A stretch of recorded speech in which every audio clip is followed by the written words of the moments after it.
On the agenda tonight, we're going back to 2008. We're going to be taking a look at Foo Fighters, and they're going to be performing Learn to Fly.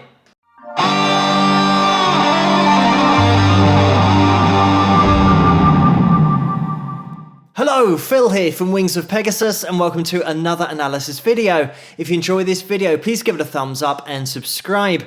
So I uploaded the video earlier, but unfortunately it's been blocked worldwide. So you guys know the drill. I'm going to put a link to the performance that I watched in the description below and also pin it to the top of the comment section so you guys can click on that, watch the performance, and then come back here for the analysis. And I'll see you guys in the comment section.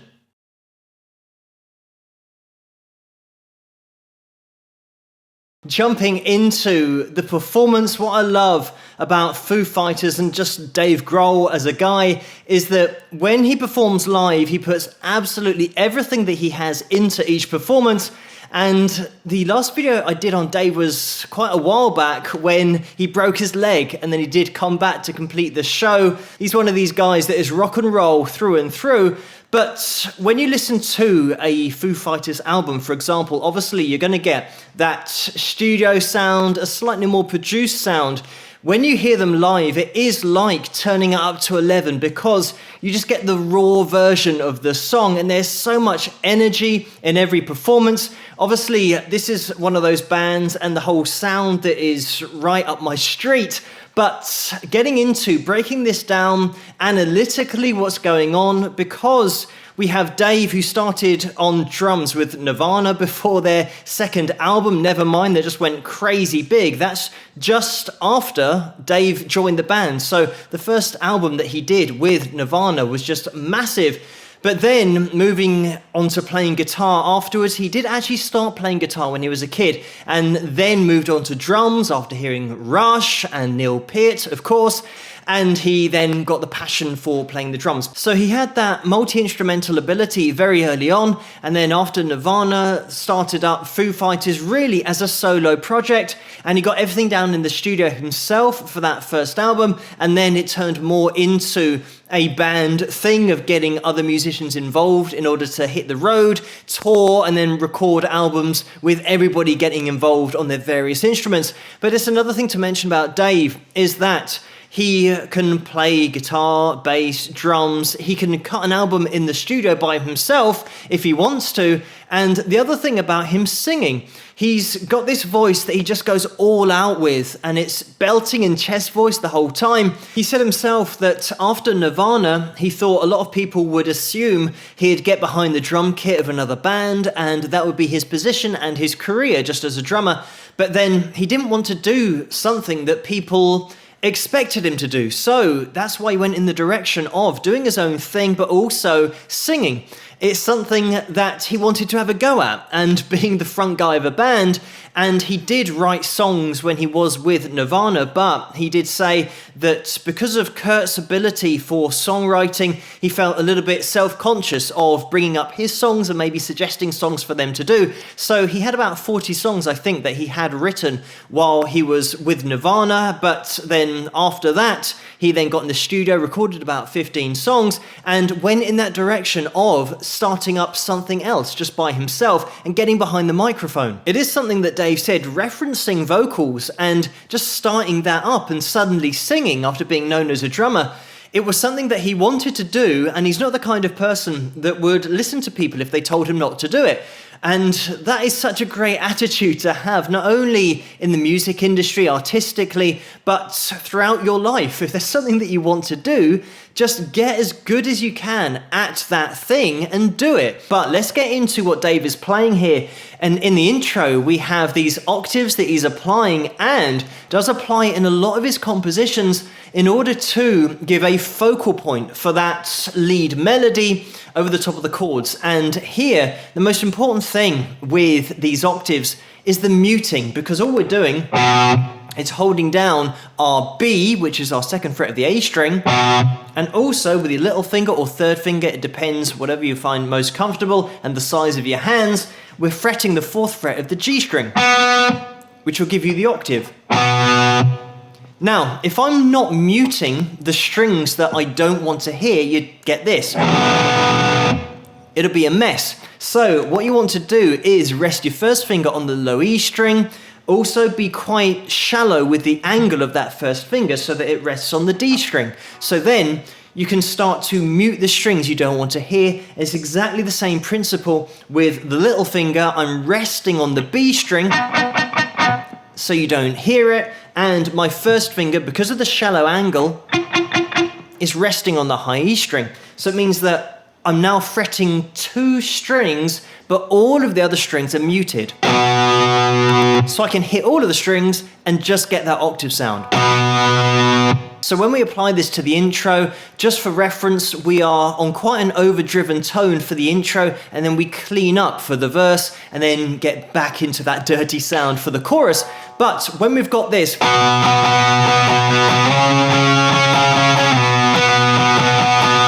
you can see that all we're doing there is sliding up 2 frets, so that first finger is moving from the B, that second fret, all the way up to that C sharp, and then back down again. So it's just that tonal change that we get from the 2nd fret to the 4th fret. So because we're muting the strings that we don't want to hear, you can apply that full rhythm motion with the right hand. And there is that slight delay in the slides. So if I'm going, I'm sliding after the downstroke.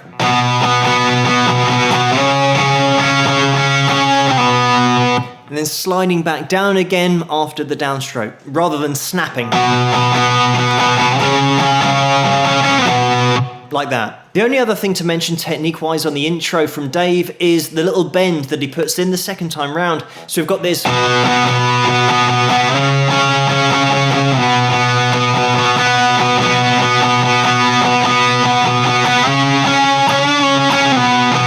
Like that, and just going over that, when we're in this C sharp position, I did a little pinch on my little finger and first finger, just to change that pitch, and then sliding back down to the B position. Another thing that I like about the way that Dave writes is this focus on melody, such as having these octaves in the intro and not just mindless shredding. You'll never get that with Foo Fighters compositions or Dave's compositions, because it's all melody first and then everything else second.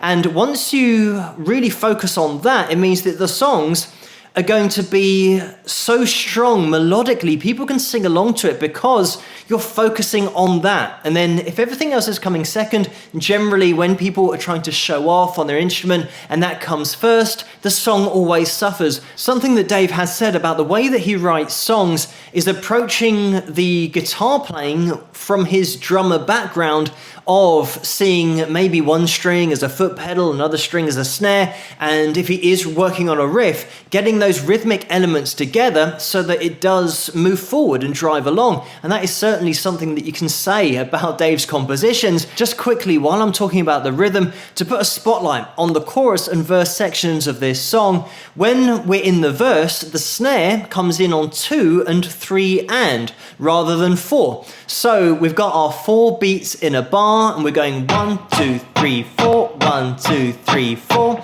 And the snare would normally come in 1, 2, 3, 4, 1, 2, 3, 4. Now, if we want to get the offbeats between the numbers, we'd go 1 and 2 and 3 and 4 and 1 and 2 and 3 and 4. So when I say that the snare's coming in on 3 and, we're going 1 and 2 and 3 and 4. 1 and 2 and 3 and 4 and. There'll be ands between the numbers, but I missed out the and after the 4 just to exaggerate the 3 and. But when it's sped up, we then get this 1 and 2 and 3 and 4 and 1 and 2 and 3 and 4 and 1 and 2 and 3 and 4. And you can hear how that snare that I'm simulating there by hitting the strings is coming in on 3 and. And it just takes you by surprise. It makes the verse different to the chorus and just keeps it interesting.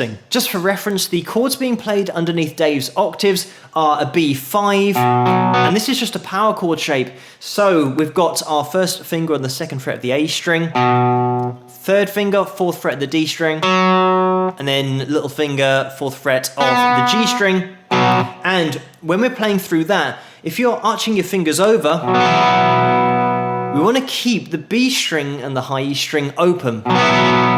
So we'll get that sound because we're then going to be moving to the next chord shape, keeping the high E string and the B string open. So we've got this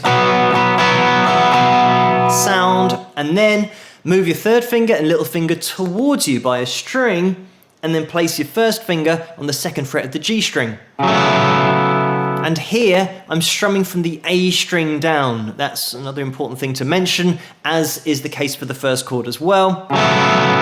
So now we've got this sound. And then we're going down to an E5 is what it sounds like. We don't hear the first finger on the first fret of the G. So we're not hearing that G sharp, so you can just lean that third finger over onto the G string and just have a shallow angle with your hand, and you should be able to mute that G string in there. So with that all together, we've got this.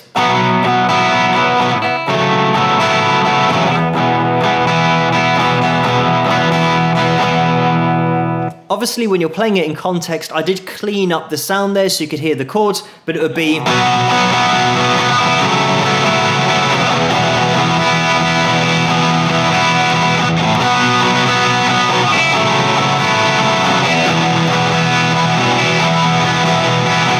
like that. And then we jump into the verse, which is going to be pretty much exactly the same thing. The only difference here is that we go to a B sus2. So we get a nice second fret of our high E string, which is an F sharp, just ringing out at the top. And it makes all the difference. The sus2 is actually on your B string, which is the C sharp. Just quickly, I don't want this to turn into an instructional video, even though it is, but if you want to know what the second guitar's doing during these verses, it's exactly the same chords, but we're going pick, pick, pick, upstroke. So, same chords, pick, pick, pick, and then a little upstroke catching the high E string and the B string.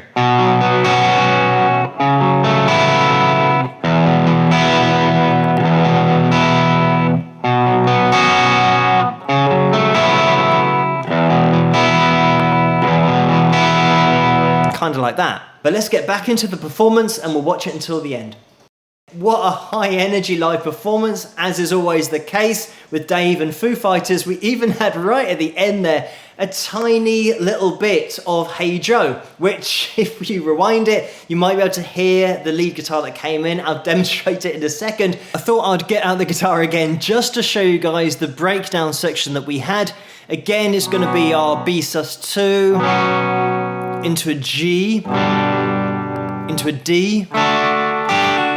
There's a little fill in there as well, I think, into the E5. A little run up, into the G again, A, and then back into that B sus2. So we have Chris Shiflett on lead guitar here, I believe, and we've just got a very brief bit of lead guitar at the end when we're in E. Just bend with vibrato, and then we also have an open B string and E string, and that leads us into these pull-offs, which is third finger on the 5th fret, pulling off to the first finger on the 3rd fret, and then the first finger pulls off to the open string. And to keep it going, you don't then pick again, it's going to be another hammer on with that 3rd finger, so in slow motion. And it's all about pulling off with that first finger as well, to really get that open string resonating, so then you can hammer on with that 3rd finger again. Once we've done all of those pull-offs,